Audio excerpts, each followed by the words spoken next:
ఇక్కడ school బాగలేదని already ఎప్పటి నుంచో కలెక్టర్ మేడంకి మంత్రి గారికి అందరికి చెప్పినామన్న. అయినా ఇక్కడికి మార్చారు. ఇక్కడికి మార్చిన తర్వాత పిల్లలు ప్రతి ఒక్కరు ఏడ్చిడే అన్న. స్కూల్ బాగలేదు, వాష్రూమ్లు సరిగ్గా లేవు. జిఎస్ఎల్ మెడికల్ ఇన్స్టిట్యూషన్స్ మరియు కిమ్యూ ఇంటర్నేషనల్ యూనివర్సిటీ భాగస్వామ్యంతో ఇండియన్ అలైన్డ్ ఎంబీబీఎస్ కోర్స్ అడ్మిషన్లు అందిస్తోంది నియో. వాటర్ లేక పేపర్లతో తుడుచుకుంటున్నామని ఏడుస్తున్నారు. రోజు అదే పని, వాళ్ళు ఏడుస్తున్నారు. సరే కొత్తగా వచ్చారు కదా, కొన్ని రోజులు అయితే అలవాటు అవుతుందేమో అనుకొని ఆల్రెడీ నచ్చ చెప్పుకుంటూ పోతున్నాము. ఆల్రెడీ అది ఇంతలోనే ఒక పాప, కొన్ని రోజుల నుంచి ఉన్న పాప కూడా కొన్ని అలవాటు అవుతుందని ఉంచిన పాపానికి ఆయన పాప పైనుంచి దూకిందట. ఆమె ప్రాణాపాయ స్థితిలో ఉంది. రేపు ఇంకొకళ్ళైనా ఇట్లా చేస్తే మా పరిస్థితి ఏంది?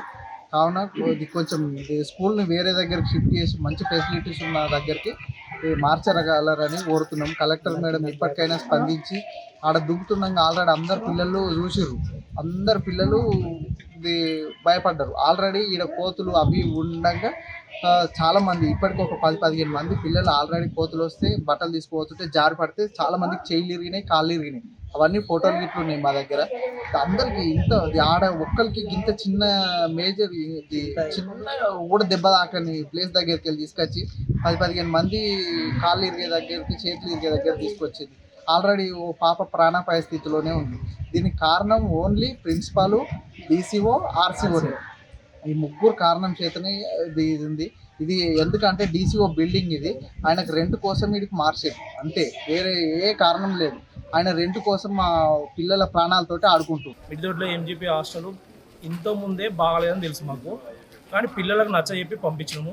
ఇక్కడికి వచ్చినాక ప్రిన్సిపల్ మేడం తన వ్యక్తిగతంగా దగ్గర చుట్టిరకం వాళ్ళది ఎవరో అని కిరాయి తక్కువ కోసం అనేది ఇక్కడ తీసుకొచ్చింది. దళితవాద మండలం ఉన్నప్పుడు కొంచెం బెస్ట్ ఉండే, అక్కడ కొంచెం గ్రౌండ్ ఉండే, అవారు కూడా ఉండే, హాస్టల్ ఉండే.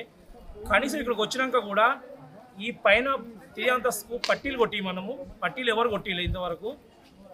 చెత్త వేయడానికి ఇక్కడ ఏది లేదు, బట్టలు ఆడేసుకోవడానికి ఏది లేదు, వంట ఉండడానికి గది లేదు, చదువుకోవడానికి కూడా చిన్న రూములు ఉన్నాయి ఇక్కడికి. మరి ప్రిన్సిపల్ మేడం వ్యక్తిగతంగా కారణాల వల్ల తీసుకొచ్చింది కాబట్టి, ఇక్కడ పేరెంట్స్కి ఎవరు ఇష్టం లేకుండా తీసుకొచ్చింది.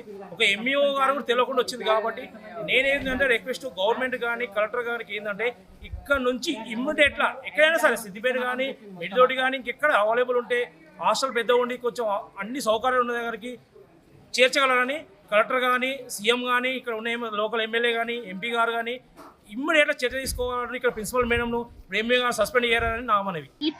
క్లాస్ టీచర్ ఎందుకు, మరి రీజన్ ఏంటి, ఎందుకు గురించి మాట్లాడారు? మరి పిల్లకి ఇట్లుంది అట్లుందని కూడా మాకు చెప్పారా? మేము ఎందుకు నమ్మి కదా వాళ్ళని తోలిచ్చింది. మా పిల్లల్ని వాళ్ళకు కూడా ఒక పిల్లల్లాగానే తోలిచ్చినాం కదా.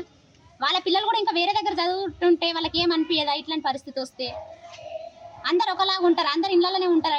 ఏ టైం కంటే ఆ టైంకి రావడానికి నమ్మి తోలిచ్చినప్పుడు ఇట్లాంటి పరిస్థితి వస్తే ఏంది పరిస్థితి? పాప పడిపోయిందని చెప్తున్నారు అన్న. ఈ రోజు అట్లా ఇంకెంత మందికి అవుతుంది, ఎంతమందికి బలి చేస్తుంది మేడము?